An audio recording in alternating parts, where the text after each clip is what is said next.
आप सुन रहे हैं जगत गुरु तत्वदर्शी संत रामपाल जी महाराज द्वारा लिखित पुस्तक जीने की राह। आज भाई को फुर्सत। एक भक्त सत्संग में जाने लगा, दीक्षा ले ली, ज्ञान सुना और भक्ति करने लगा। अपने मित्र से भी सत्संग में चलने तथा भक्ति करने के लिए प्रार्थना की, परंतु दोस्त नहीं माना। कह देता है कि कार्य से फुर्सत यानी खाली समय नहीं है, छोटे छोटे बच्चे हैं, इनका पालन पोषण भी करना है। काम छोड़कर सत्संग में जाने लगा तो सारा धंधा चौपट हो जाएगा। आप सुन रहे हैं जगत गुरु तत्वदर्शी संत रामपाल जी महाराज द्वारा लिखी पुस्तक जीने की राह का पेज नंबर 18। वह सत्संग में जाने वाला भक्त जब भी सत्संग में चलने के लिए अपने मित्र से कहता तो वह यही कहता कि अभी काम से फुर्सत नहीं है। 1 वर्ष पश्चात उस मित्र की मृत्यु हो गई। उसकी अर्थी उठाकर कुल के लोग तथा नगरवासी चले, साथ साथ सैकड़ों नगर मोहल्ले के व्यक्ति भी साथ साथ चले। सब बोल रहे थे कि राम नाम सत्य है, सत्य बोले गत्य है। भक्त कह रहा था कि राम नाम तो सत्य है, परंतु आज भाई को फुर्सत है। नगरवासी कह रहे थे कि सत्य बोले गत्य है। भक्त कह रहा था कि आज भाई को फुर्सत है। अन्य व्यक्ति उस भक्त से कहने लगे कि ऐसे मत बोल, इसके घर वाले बुरा मानेंगे। भक्त ने कहा कि मैं तो ऐसे ही बोलूंगा। मैंने इस मूर्ख से हाथ जोड़कर प्रार्थना की थी कि सत्संग में चल, कुछ भक्ति कर ले। ये कहता था कि अभी फुर्सत अर्थात खाली समय नहीं है, आज इसको परमानेंट फुर्सत है। छोटे छोटे बच्चे भी छोड़ चला, जिनके पालन पोषण का बहाना करके परमात्मा से दूर रहा। भक्ति करता तो खाली हाथ नहीं जाता, कुछ भक्ति धन लेकर जाता। बच्चों का पालन पोषण तो परमात्मा करता है। भक्ति करने से साधक की आयु भी परमात्मा बढ़ा देता है। भक्त जन ऐसा विचार करके भक्ति करते हैं, कार्य त्याग कर सत्संग सुनने जाते हैं। भक्त विचार करते हैं कि परमात्मा न करे हमारी मृत्यु हो जाए, फिर हमारे कार्य कौन करेगा। हम यह मान लेते हैं कि हमारी मृत्यु हो गई, हम 3 दिन के लिए मर गए। यह विचार करके सत्संग में चले, अपने को मृत मान लें और सत्संग में चले जाएं। वैसे तो परमात्मा के भक्तों का कार्य बिगड़ता नहीं, फिर भी हम मान लेते हैं कि हमारी गैर हाजिरी में कुछ कार्य खराब हो गया तो 3 दिन बाद जाकर ठीक कर लेंगे। यदि वास्तव में टिकट कट गई अर्थात मृत्यु हो गई तो परमानेंट कार्य बिगड़ गया, फिर कभी ठीक करने नहीं आ सकते। इस स्थिति को जीवित मरना कहते हैं। वाणी का शेष सरलार्थ। 12 मध्य महल मठ बोरे, बहुर न देहि धरे रे। सरलार्थ। श्रीमद् भगवद गीता अध्याय 15 श्लोक 4 में कहा है कि तत्व ज्ञान की प्राप्ति के पश्चात परमेश्वर के उस परम पद की खोज करनी चाहिए जहां जाने के पश्चात साधक लौटकर संसार में कभी नहीं आते, अर्थात उनका पुनर्जन्म नहीं होता, वे फिर देह धारण नहीं करते। सूक्ष्म वेद की यह वाणी यही स्पष्ट कर रही है कि वह परम धाम 12 अर्थात 12वें द्वार को पार करके उस परम धाम में जाया जाता है। आज तक सर्व ऋषि महर्षि संत मंडलेश्वर केवल 10 द्वार बताया करते, परंतु परमेश्वर कबीर जी ने अपने स्थान को प्राप्त कराने का सत्य मार्ग, सत्य स्थान स्वयं ही बताया है। उन्होंने 12वां द्वार बताया है। इससे भी स्पष्ट हुआ है कि आज तक यानी सन 2012 तक पूर्व के सब ऋषियों संतों पंथों की भक्ति काल ब्रह्म तक की थी, जिस कारण से जन्म मृत्यु का चक्र चलता रहा। वाणी संख्या 5। दोजख बहिष्ट सभी तय देखे, राजपाट के रसिया। 3 लोक से तृप्त नाही, यह मन भोगी खसिया। आप सुन रहे हैं जगत गुरु तत्वदर्शी संत रामपाल जी महाराज द्वारा लिखी पुस्तक जीने की राह का पेज नंबर 19। सरलार्थ।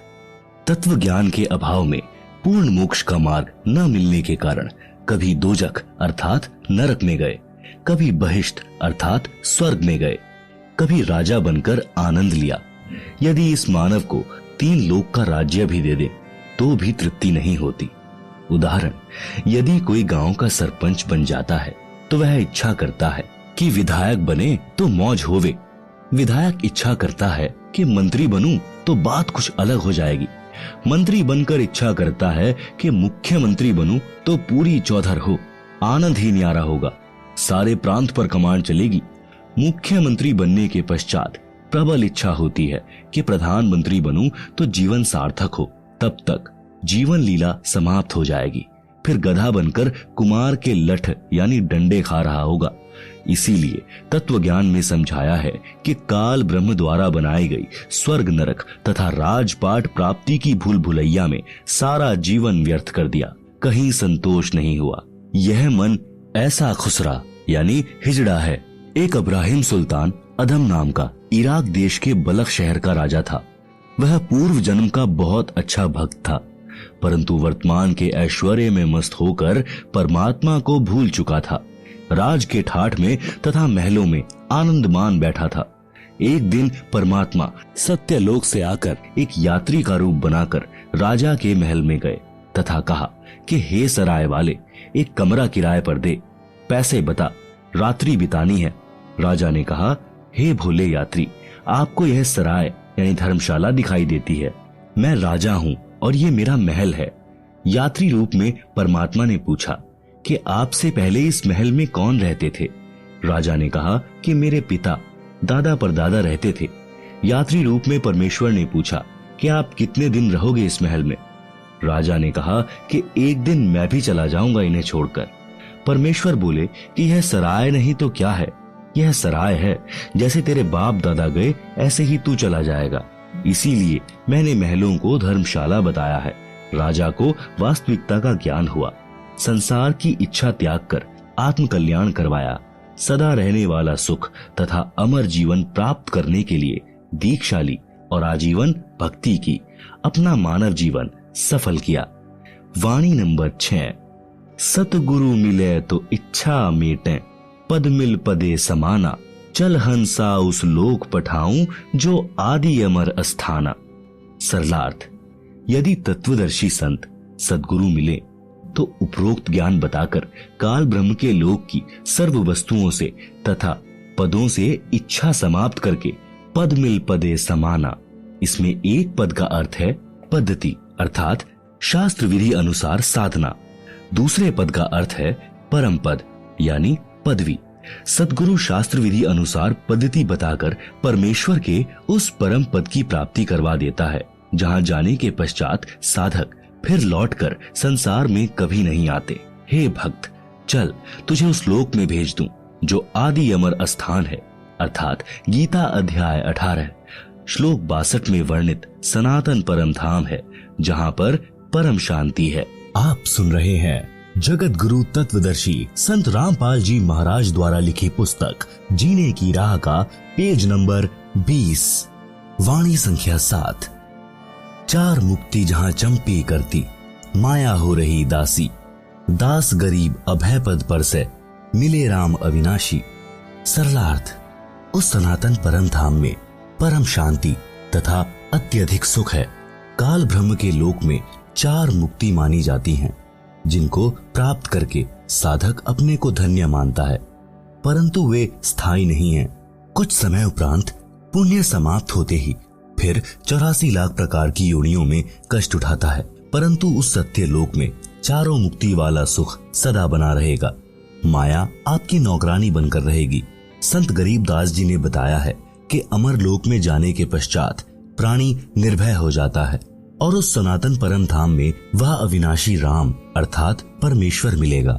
इसलिए पूर्ण मोक्ष के लिए शास्त्रानुकूल भक्ति करनी चाहिए, जिससे उस भगवान तक जाया जा सकता है। उपरोक्त वाणी तथा पूर्वोक्त विवरण से स्पष्ट हुआ कि श्री ब्रह्मा जी, श्री विष्णु जी तथा शिव जी और इनके पिता काल ब्रह्म अर्थात क्षर पुरुष व अक्षर पुरुष सर्व राम अर्थात प्रभु नाशवान है। केवल परम अक्षर ब्रह्म ही अविनाशी राम अर्थात प्रभु है। इस परमेश्वर की भक्ति से ही परम शांति तथा सनातन परम धाम अर्थात पूर्ण मोक्ष प्राप्त होगा, जहां पर चार मुक्ति का सुख सदा रहेगा। माया अर्थात सर्व सुख सुविधाएं साधक के नौकर की तरह हाजिर रहती हैं। सूक्ष्म वेद में परमात्मा कबीर जी ने कहा है कि माया दासी संत की उभय दे आशीष, विलसी और लातों छड़ी सुमर सुमर जगदीश। भावार्थ, सर्व सुख सुविधाएं धन से होती हैं, वह धन शास्त्र विधि अनुसार भक्ति करने वाले संत भक्त की भक्ति का स्वतः होने वाला, जिसको प्राप्त करना उद्देश्य नहीं, वह फिर भी अवश्य प्राप्त होता है, बाय प्रोडक्ट होता है। जैसे जिसने गेहूं की फसल बोई तो उसका उद्देश्य गेहूं का अन्न प्राप्त करना है, परंतु भुष अर्थात चारा भी अवश्य प्राप्त होता है। चारा तोड़ा गेहूं के अन्न का बाय प्रोडक्ट है। इसी प्रकार सत्य साधना करने वाले को अपने आप धन माया मिलती है, साधक उसको भोगता है, वह चरणों में पड़ी रहती है, अर्थात धन का अभाव नहीं रहता, अपितु आवश्यकता से अधिक प्राप्त रहती है। परमेश्वर की भक्ति करके माया का भी आनंद भक्त संत प्राप्त करते हैं तथा पूर्ण मोक्ष भी प्राप्त करते हैं। उसी प्रसंग को आगे बढ़ाते हैं कि मानव शरीर प्राप्त प्राणी को अपना उद्देश्य याद रखना चाहिए, भक्ति करके अपना कल्याण करवाना चाहिए। सूक्ष्म वेद में लिखा है कि राग आसावरी शब्द नंबर 71, यह सौदा फिर नाही संतो, यह सौदा फिर नाही, लोहे जैसा ताव जात है, काया देह सराही, तीन लोक और भुवन चतुर्दश, सब जग सौदे आही, दुगने तिगुने किए चौगुने, किन्हू मूल गवाही। आप सुन रहे हैं जगत गुरु तत्वदर्शी संत रामपाल जी महाराज द्वारा लिखी पुस्तक जीने की राह का पेज नंबर 21। भावार्थ, जैसे दो व्यापारी यानी बिजनेसमैन दूर किसी शहर में सौदा करने गए और 5-5 लाख रुपए मूलधन ले गए। एक ने अपने धन का सदुपयोग किया, धर्मशाला या होटल में किराए पर कमरा लिया, सामान खरीदा और महंगे मोल बेचा, जिससे उसने 20 लाख रुपए और कमा लिए। 2 वर्ष में वापिस अपने घर आ गया, सब जगह प्रशंसा हुई और धनी बन गया। दूसरे ने भी होटल या धर्मशाला में कमरा किराए पर लिया, शराब पीने लगा, वैश्याओं के नृत्य देखता, खाता और सो जाता। उसने अपना मूलधन 5 लाख रुपए भी नष्ट कर दिया। वापस घर आया तो ऋण यानी कर्जा हो गया, जिससे 5 लाख रुपए उधार लेकर गया था। उसने अपने रुपए मांगे, ना देने पर उसको अपना मजदूर रखा, उससे अपना 5 लाख का धन पूरा किया। उपरोक्त वाणी का यही तात्पर्य है। 3 लोक यानी स्वर्ग लोक, पाताल लोक तथा पृथ्वी लोक में जितने भी प्राणी हैं वे सब अपना राम नाम का सौदा करने आए हैं। किसी ने तो दुगना, 3 गुना, 4 गुना धन कमा लिया, अर्थात पूर्ण संत से दीक्षा लेकर मनुष्य जीवन के श्वासों की पूंजी जो मूलधन है उसको सत्य भक्ति करके बढ़ाया। अन्य व्यक्ति जिसने भक्ति नहीं की या शास्त्र विधि त्याग कर मनमाना आचरण किया या अनधिकारी गुरु से दीक्षा लेकर भक्ति की, उसको कोई लाभ नहीं मिलता।